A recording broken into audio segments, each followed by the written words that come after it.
天天在一起，天天用心听，听见台北的声音。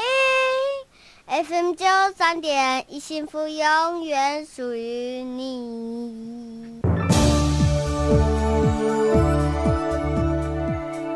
公民总主笔，方恩格时间。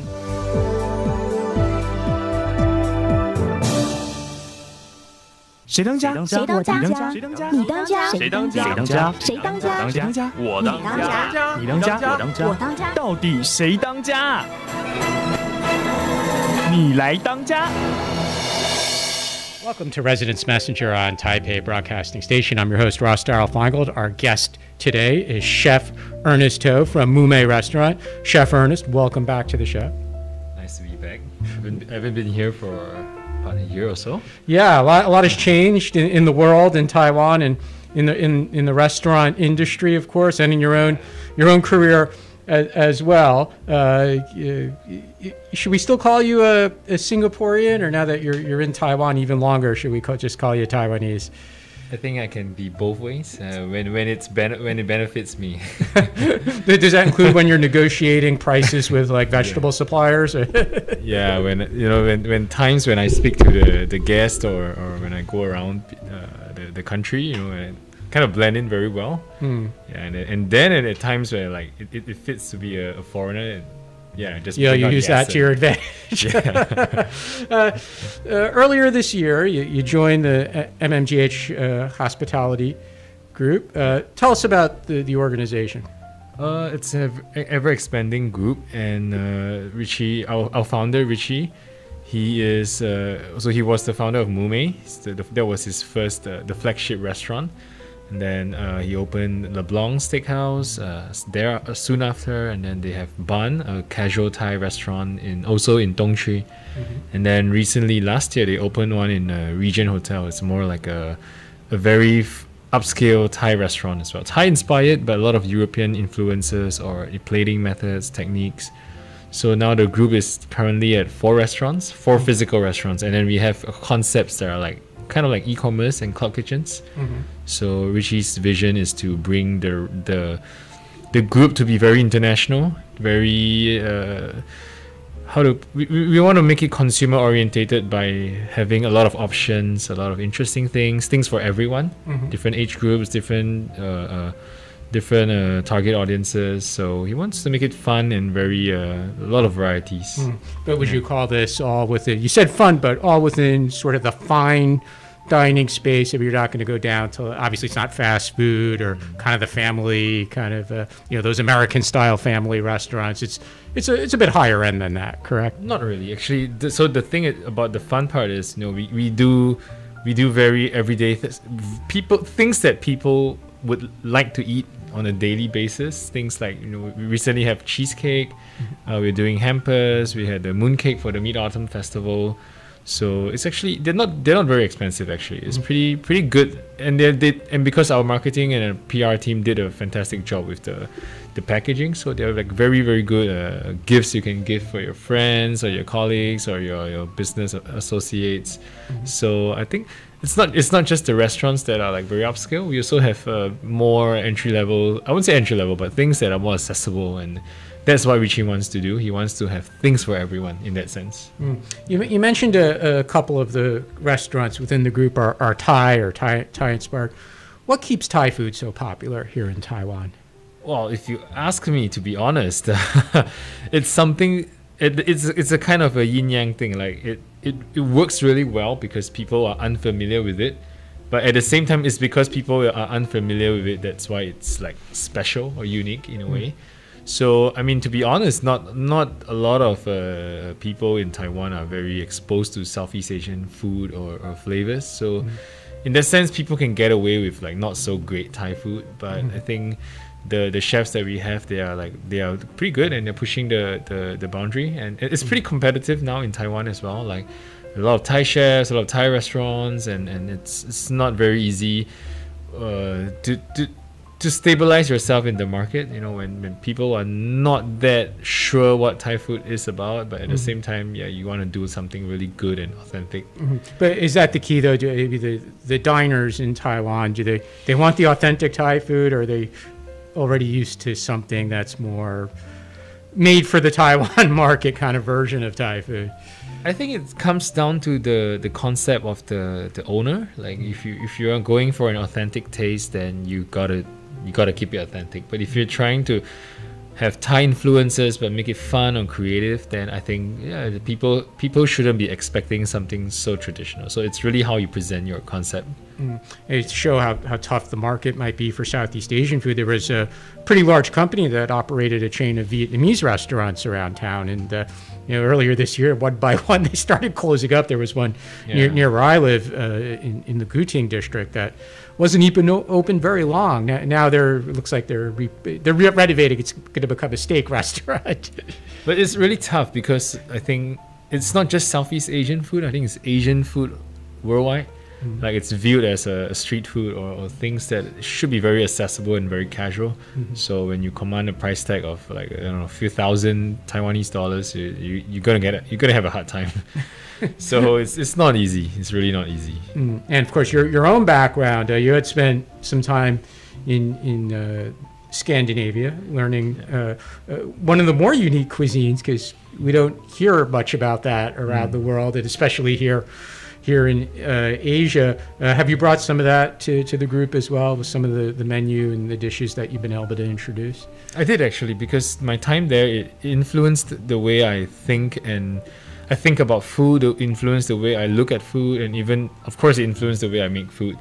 Even our founder, Richie, and he used to work in Copenhagen as well. He did time way before me.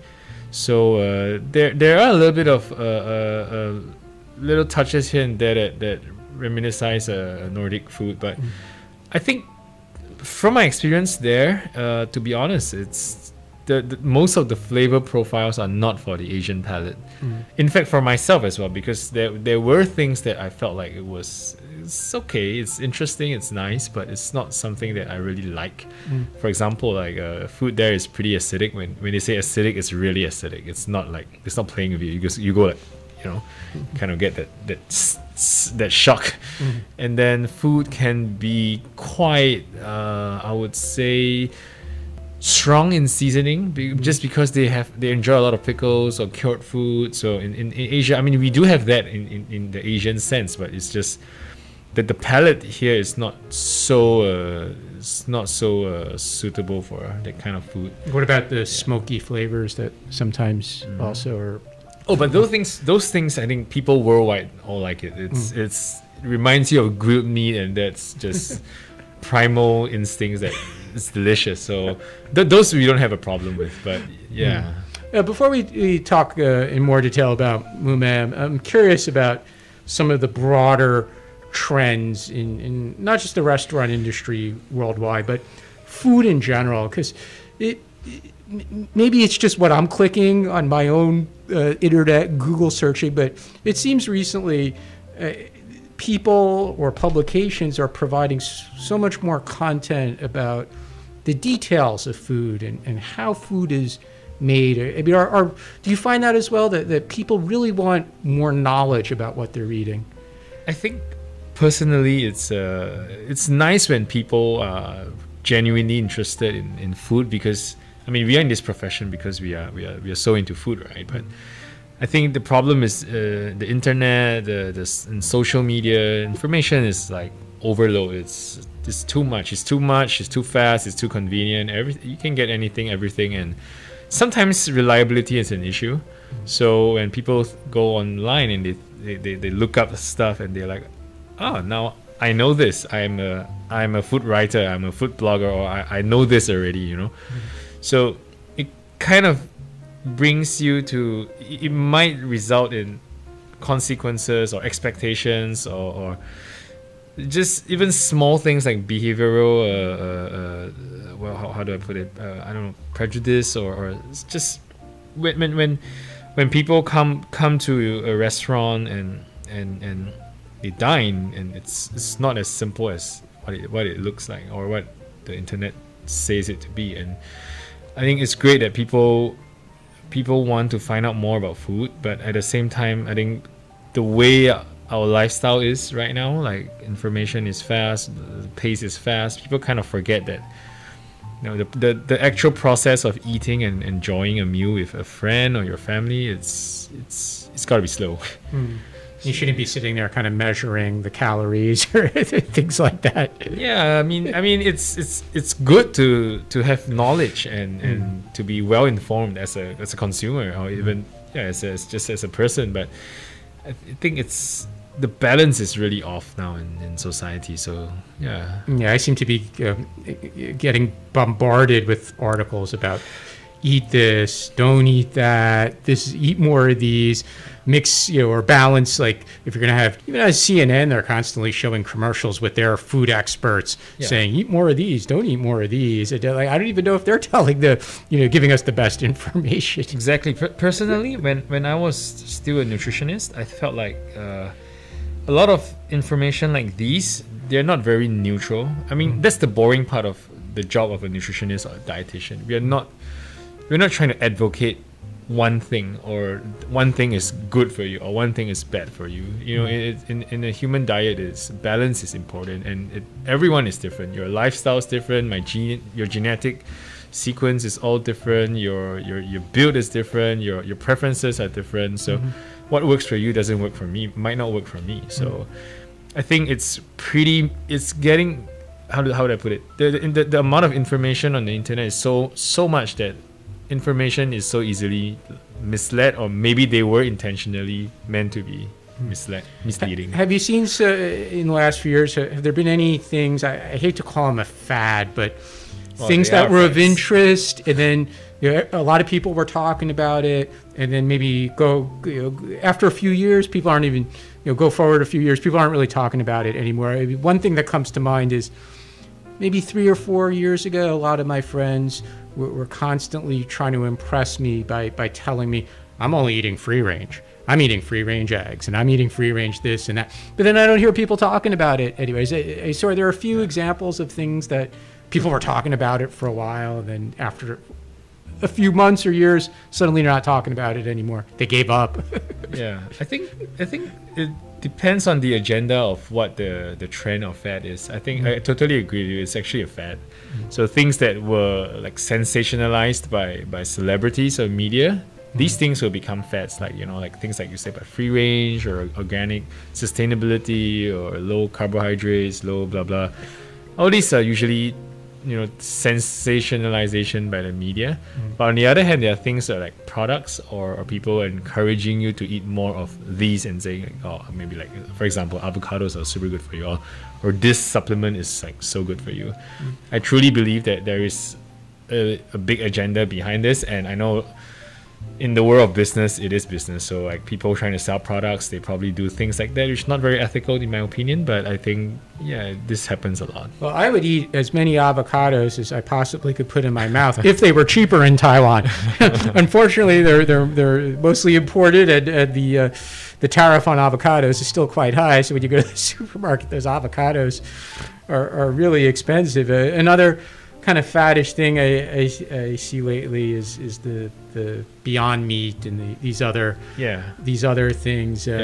Is that going to disappear after a while as well? Yeah, they definitely will, because I think people know, or people will be informed of the products. And I think if the product was the agenda of the product was not really to create an alternative for health reasons, it was more of a product that could be trendy or to sell well, these things usually die real quick, like in a certain amount of time. Well, although interestingly, please correct me if I'm wrong, I've noticed that Singapore seems to be putting some resources into encouraging the growth of this industry in Singapore, the kind of alternative food or urban farming even. But I know some of the I don't know what the technical term is. Some of these alternative meat, plant-based meat products. It seems that some of these companies have found a home in Singapore. In my opinion, I think the the concept of it is great for the country, because it's like in theory it works for the country, because Singapore, everyone knows we don't really have agriculture.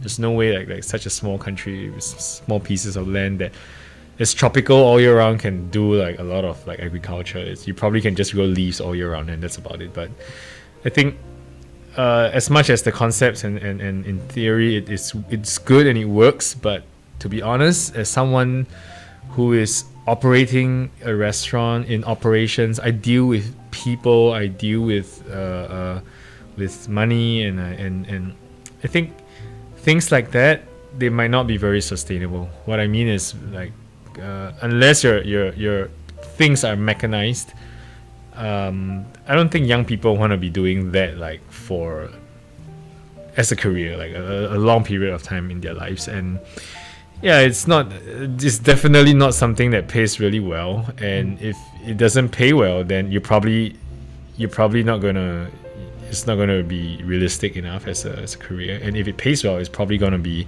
you're gonna be pushed for sales, and then sales is going to pressure you to, compromise some original, I don't know, some values that you had, or some commitments that you had to make a good product.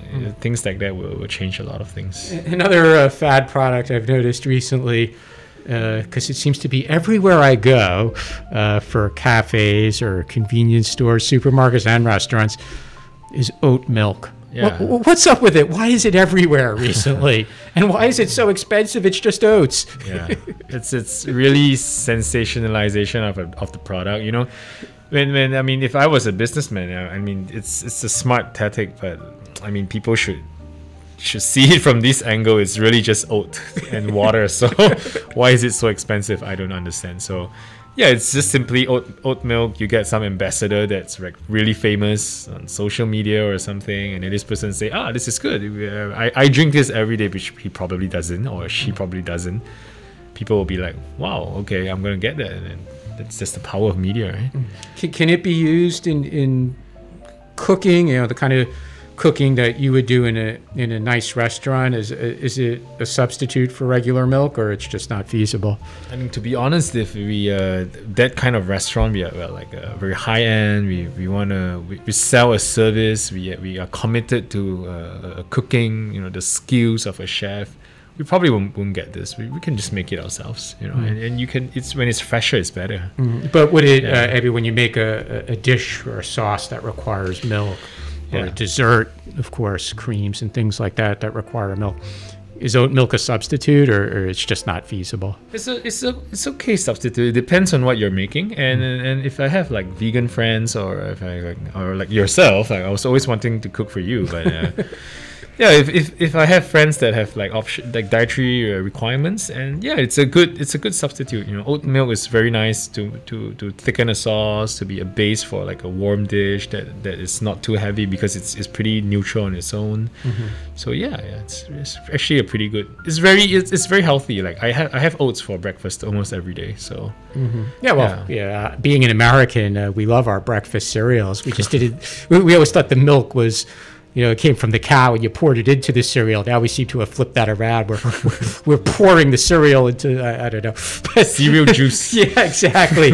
Well, to tell you the truth, I sometimes just throw it all in the blender and make it into a juice. But of course, with the pandemic, it's been very difficult to travel, and with quarantines wherever you're going or when you come back to Taiwan. But sitting here in Taiwan, are there some other food trends that you have caught your attention around the world, whether in Asia, Europe, or the United States, about something that's popular nowadays, or a style of cooking, or something that consumers are demanding? COVID actually halted a lot of trends. I mean, it halted a lot of businesses. So for a period of time, a lot of things couldn't continue. But I think, like everyone is saying, like COVID is changing the business model or the operations of a lot of restaurants, and that truly is affecting everyone around the world. What I mean is young people, they have that, or even, I wouldn't say just young people in the industry, they finally have time to like slow down, take a break. And after they think about it, they might feel like, the restaurant industry is not worth it anymore. It's too tiring. It's taking a toll on my health, my family. I want to do something.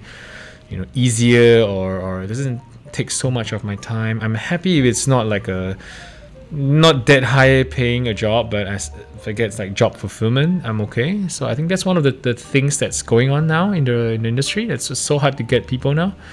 And trends, recently in America, so New York City was opening up just like half a year ago, and then there was a 3 Michelin star restaurant, 11 Madison Park. So they were offering a plant-based menu, and everything in the menu is just produce. There's no meats, there's no whatever, but they're charging the same prices as they did before. So a lot of people are trying to go in that trend or that fad, whatever we call it, plant-based, to be more sustainable and blah blah blah. But to be honest, consumers, for the amount of money they're paying, they just want to be happy and they just want to have a good meal. And to be honest, in Taiwan, I shared this with my colleagues. Like, I think even after COVID, a lot of things will not change, because Asian people, we are very conservative, and we don't like trying too many new things. We need time to adjust. So everyone's very used to what we have, and going out for a good meal, an expensive meal with good wine, with beef or with meat, with fish, this is not something that you can just like change after COVID. People still want that, and people want to like enjoy the things they missed during COVID. So I don't see a lot of trends coming up in Taiwan, but I also had this discussion with Richie, like our founder. I think for us to go forward, we need to be able to balance the consumer needs or wants and the creative boundaries we want to push. That would give us a very sustainable business model. And we're going to take a quick break, but when we come back, we'll talk more about Mume Restaurant with Chef Ernest. You're listening to Residence Messenger on Taipei Broadcasting Station.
如有长照服务需求、长照特别扣除额问题，请拨打1966长照专线，5分钟内通话免付费。一通电话让长期照顾管理专员协助申请长期照顾服务及解答长期照顾特别扣除额相关问题。以上内容由台北市政府卫生局提供。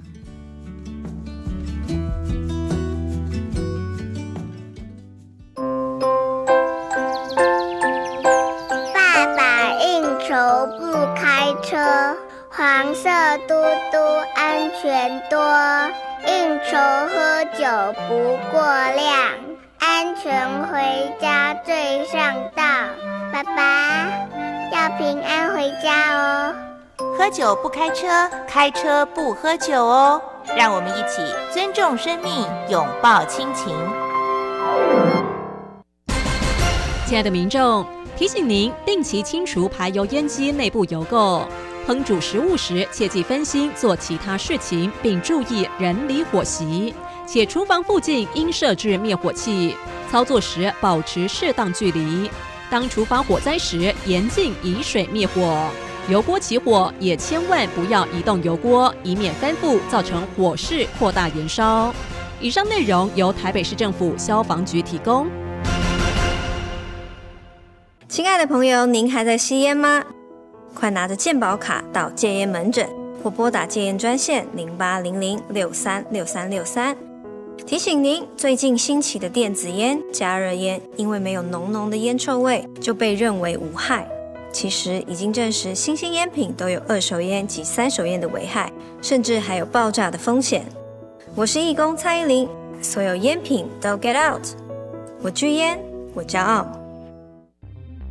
教育部提醒大家，开学防疫不松懈，请家长每日量孩子体温，如有发烧请就医，并在家休息。上课时要全程佩戴口罩，采固定座位、固定成员。使用空调时保持通风良好。用餐时采个人套餐，使用隔板或维持社交距离，不并桌、不交谈。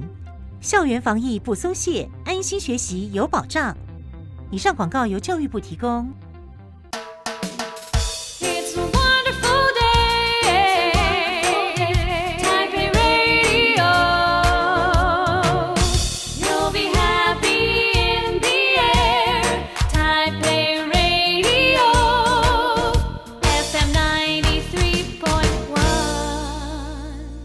谁当家？谁当家？谁当家？你当家？谁当家？谁当家？谁当家？当家？我当家？你当家？我当家？我当家？到底谁当家？你来当家。 Welcome back to Residence Messenger on Taipei Broadcasting Station. Our guest today is Chef Ernest Toh from Mumei Restaurant. When Richie, the founder of the group, first approached you about joining, was there something specifically he said that you knew in your heart as a chef and a restaurateur, has been in the industry and has worked in different countries, that you knew this was the right place for you? In fact, he didn't approach me with the intent of me taking over Mumei. It was really just to get to know you better. What's your plan, and what do you hope to do in the near future? And then he just threw out a random suggestion that maybe you want to be the head chef of Mumei. And then I took it because, I felt like, for one thing, and the most important thing, he is a very real person. For me, I never had like idols in my mind. Like I don't idolize like chefs or big celebrities or chefs because I don't know the person. I had a few experiences of like, thinking some chefs or some people like, wow, they're amazing or they're like so cool. You could idolize them, but when you meet them in person or you know them in person, they're like, oh my god, okay. Okay, maybe he is a normal person after all, but I mean, that kind of brought me down to understand that media is media. People will be real when they're with you. So he's a very cool guy. He's very humble. He's very intelligent as well. Things like that, I admire him a lot as well. And I think he for one thing, I aspire to be in the position that he is going for, like a restaurateur, a businessman. And I think that was part of I would say the work side of things that kind of intrigued me to join MMHG. And for the most important part was him, the person. So I felt like it was a good match. Tell us about the menu and some of the items that you've brought to the menu. So Mumei is a very modern European restaurant. I think in simple terms, it means that a lot of food is very Eurocentric, European classics. Some spins on it, the cooking techniques, the way the dish is constructed is very European. You include like French, Italian, maybe a bit of German, Nordic, whatever you call it, everything from Europe. So, but when I came, I mean, I was also trained in European food. So, I mean, that gives me my foundation. But at the same time, because like living in Taiwan for a bit of time, I have like quite a few years of experience and knowledge from working with the local producers, eating out and understanding the Taiwanese palate. and also combined with my Singaporean background. So like Southeast Asian food, we are known for having big bold flavors. We are good at using spice. And also because Singapore is a very multi-racial country, we're very international, so I was exposed to like a lot of different things since I was young. So I think that brought a lot of international things, very more dynamic way of cooking or looking at food or pairing flavors with in Mume. So for the local palate or the local guest, the combinations will be interesting for them because it's not something that the typical Taiwanese can think of. So our food is very focused on local ingredients.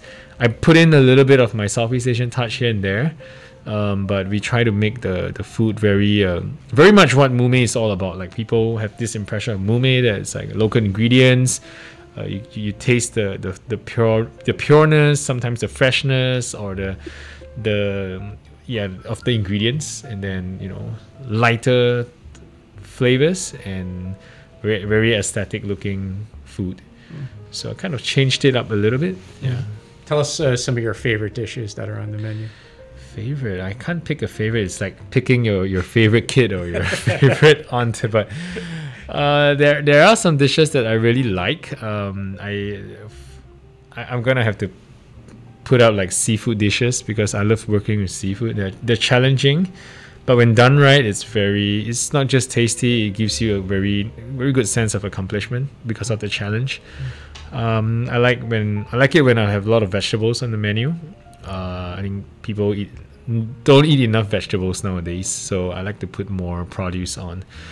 Recently, we just did a change in the menu. So I kept a few classics, not classics, but my signatures because like people want it, and if I don't have a better version of it, I'm not gonna take it off yet. So like one of the dishes it's a po bing wrap, so it's like a Chinese style pancake wrapped with unagi, so freshwater eel it's from Taiwan. It's grilled and then it's a sauce from its bones and liver.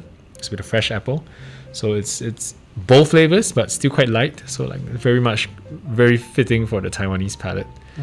Yeah. You mentioned seafood. Are you trying to adapt the European recipes and flavors to what you could purchase locally? What seafoods you could get here, or is it more the other way around that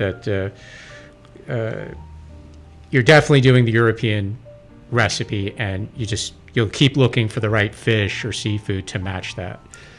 I think it's a little bit dynamic. Like sometimes when the similar varietal of fish you can get in Taiwan is the same as you can get in Europe, then you can do very similar recipes or techniques because they're pretty much the same similar thing. But it wouldn't work if like you're using a European recipe but an Asian ingredient. I don't think it translates that well like that. So we have to understand like the concept of the original European dish, then we do the changes.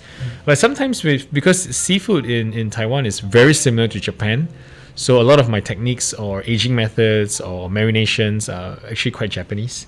So and I mean Japanese, they are like the French food of Asia. They are the ones that are very very finicky but also very up on quality.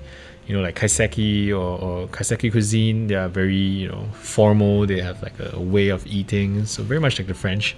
So when we do seafood, we are flexible.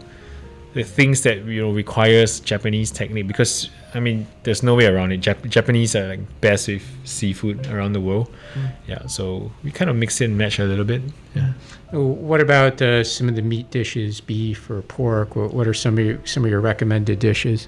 Recently there's a dish that, to be honest, at the start I was a little bit wary of, but I guess our sourcing manager did us a real favor by looking for farms that have better quality quail. So one of the meat dishes now, it's a quail dish. It's based on drunken chicken.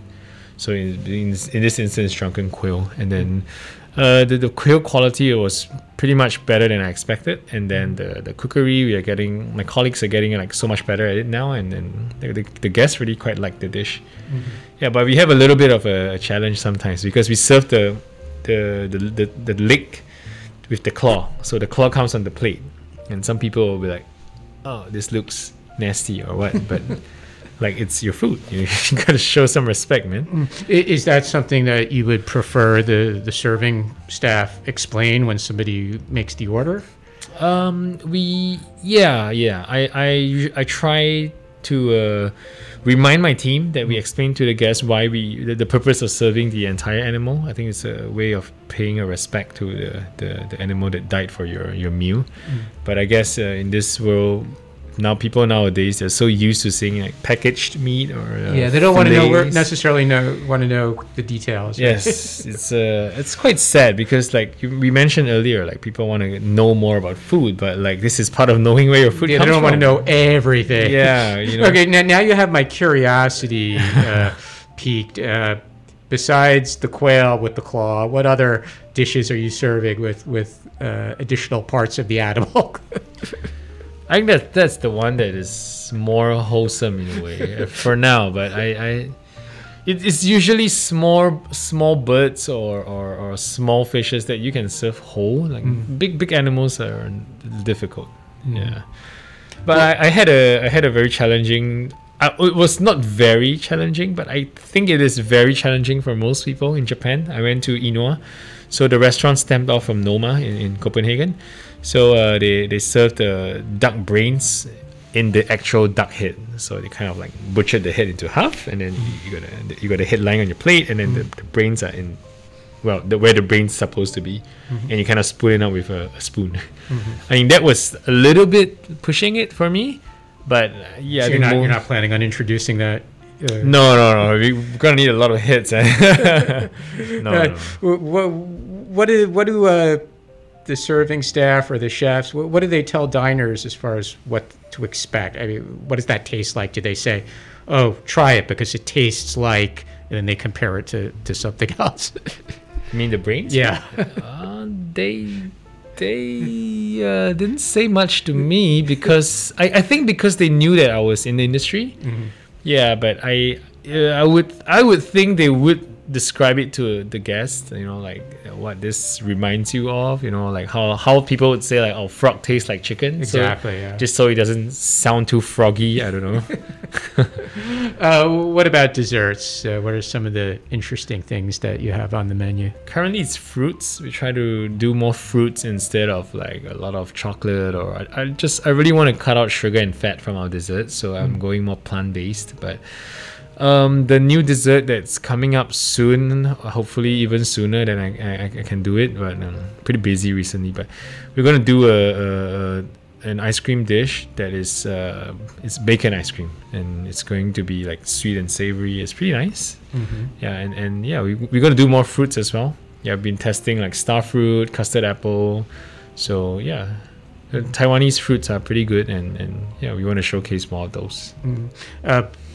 But you just serve these cut fresh, or you mentioned no? We ice make a cream? dish. We have to make an intricate dish. You can't just serve cut fruit. Yeah, well, it sounds very healthy just to serve the cut fruit. But it's very interesting, like a European restaurant, you can't serve a piece of fruit like that. But in a Japanese restaurant, you can serve a piece of fruit, and nobody's going to complain. It's and in Taiwan. Yeah, it's just perception issues. It's weird. Like you can go to like a couple. A couple is like a more casual, like kaiseki style. So, usually desserts are like super simple. They serve you an ice cream with a sauce, or they just like a fruit or some shit like that. And people are like, wow, it's pure. You taste the pureness of the fruit. And why don't people say that when they go to a European restaurant? We serve a melon and with olive oil, and that's it. And people are going to be like, well, that's it? So, yeah, it's a perception problem. You joined Mume shortly before the virus situation worsened here in Taiwan, starting in May and June. And of course, dine-in was not permitted for a while, all sorts of other restrictions. What did you adjust on the menu in order to accommodate takeaway food? Well, the takeaway game plan was very straightforward. It's not about how expensive it can be. It's not about how great your food is. I think it's more of, I mean, the good food is important, but you're quite limited because doing a takeout food, right? You need to take into consideration the temperature when it cools down. How is the texture? How is it going to be? You know. So the takeaway, the bigger problem was how can we design foods that will taste good even after it cools down? How can we let the guests reheat the food? And most importantly, how much you're going to pay for that meal? Because for a takeout, you can't go like too much. And that will affect your business model because the restaurant was not meant or formulated to be serving food at that kind of price. Yeah, and then you had all your staffing from your dining model. So yeah, the numbers won't make any sense when we did it. But I mean, we knew it was a short-term thing, so we just had to like cut our losses to the best we could. Yeah. Could you give us an example of a dish during that period when you couldn't have dine-in, or even up till now when some people might still be uncomfortable with dine-in even though we're opening up? Is there an example of a dish where, to your surprise, people really like to order it for takeaway? Dish that... not really. I surprised. I was not. But people in Taiwan enjoy food and I think especially for takeout. I'm not sure why. For takeout, people are a little bit more adventurous, so they're like kind of okay with everything. I think it's also because during the level 3 period, you had no choice. You only can go home and eat, and you want to go to these restaurants, but you can't. So they're kind of like okay with whatever the restaurants are doing. So everyone's just excited about trying something new the restaurant has to offer. So I can't help. I have to ask. Did you sell the quail with the claw as a takeaway? No. We did not. That probably wouldn't work. Can you imagine a few claws into the box? You're gonna put it neatly, and then the journey home is gonna and when you open it, you're like, whoo, a bunch of claws come out. Yeah, like in your face. So no. That probably wouldn't work. Yeah. Well, when you were able to accommodate dine-in again, was that an easy transition back to doing that? Whether for you personally as the chef and as management, for the other chefs in the kitchen and for the staff, or for the diners, what kind of reverse culture shock comes with resuming dine-in? It was not as bad or as it was smoother than I expected, but I think one of the biggest problems we had was the partitions, like this one. Yeah, so at the start the rules were pretty strict. So in essence, everyone was dining like in Ichiran Ramen. Have you been to Ichiran Ramen? Like the individual. You have your own little So even if you're with your significant other, some of these places were telling you that exactly you gotta have a goban in between. Yeah, which it kind of don't make sense to if you think about it. It doesn't make sense. Like two people that are cohabitating. Exactly.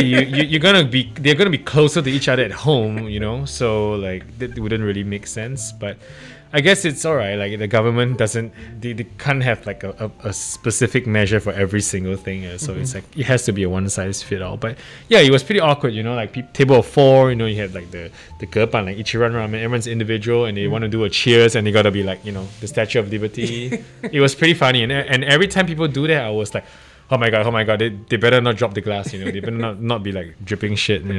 Because it's pretty high. It's pretty long, right? So people gotta go like. Yeah, so you have long arms if you really wanted to clink the glass. Yeah. Well, you didn't have the staff come over and say, no glass clinking. You have to keep the glasses. No, you were all right. But yeah, it was awkward. And the most dangerous thing was because the acrylics were not so stable.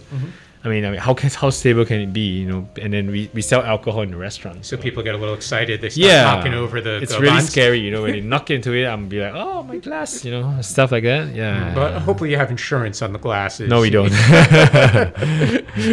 Fortunately, though, they are replaceable, right? Even if they're expensive. But actually, to be honest, it was a wake up or a realization how important the restaurant experience is. Like, there's no way partitions or shit like that helps us in any way, because restaurants at this kind of price range, it's all about experience. It's not so much just the food.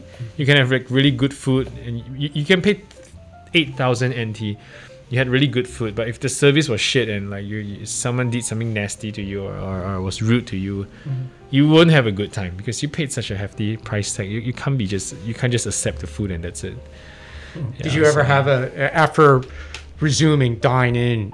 Did the authorities ever do a spot check on your restaurant? There was just once, but we were good kids. We followed all the laws. So what kind of questions did the auditors or officers, what did they ask, or what were they specifically looking for when they showed up? Oh, it's just the same stuff, Are your tables like 1.5 meters apart? Are you guys putting your partitions? Is everyone doing their temperature checks? Everyone's their mask on. The amount of people, total amount of people in the building, and stuff like that. Did they come in the kitchen too? Yeah, not really, because when our restaurant is not like huge, and like there's not a lot of like dividers or walls in between, so like you kind of, when you walk in, you kind of can see everything. So when it came in, and it looks all right, looks normal, it looks logical, and they're okay. They just did their routines and just left. We didn't have problems. Would you describe things now? Now that we're in the first week of November, is the dine-in experience, would you say it's normal now? Yeah, it's actually pretty much normal because tomorrow the government's new relaxed rules kick in again, but even before that, it's pretty much almost as good as normal, like before level 3. Yeah, people are more comfortable with not putting their mask on. They're more comfortable with people around them. They're comfortable with the full house. People going hee ha ha, drinking and eating and. No one complains nowadays. I mean, it's people, right? You kind of need to get used to it. But the situation is still kind of ebbing and flowing in different parts of the world, and there's been a lot of media attention to supply chain disruption, for example. Are there any ingredients you can't get right now in Taiwan? I know you source a lot of things locally, but is there anything you're having trouble sourcing? Not so much. If you're talking about like imported stuff, not so much. It's just sometimes when you do an indent or wines, they might get delayed. So, and that's about it. But that kind of happens even without this disruptions around the world. So no, we're not really affected. Not so much. And if people want to come eat at Mume, how far in advance do they need to book a table? To be honest, we're not so we're not like raw or something. You need to like 3 months in advance, that kind of thing. No, but the earlier the better. Like our reservations are picking up, and we're getting a lot more return customers. So pretty busy, and I'm tired, but it's good to get a reservation in advance. Well, what about for Christmas and New Year's? Do you have anything special planned? Yeah, I'm thinking about how I would like to present it. Like we don't, because our operations is 7 days a week, so it's a little bit challenging. And I don't want to be, if we want to do it, it needs to be well thought out. So I'm still in the midst of like planning. So you might have a special Christmas lunch, for example? We might have a special Christmas menu for dinner. And I was thinking of doing a mini Christmas cake just for the Christmas week. And will that be available for takeaway as well? No, we don't do takeaways now, actually. We only focus on the All right, so Chef Ernest of Mume Restaurant, you've laid down the law. If you want to enjoy the food now, you got to come in. Well, Chef Ernest, thank you so much for coming on to the show today and telling us about Mume, and best of luck to Mume and you. Thank you, Ross. You've been listening to Residence Messenger on Taipei Broadcasting Station. Have a great weekend.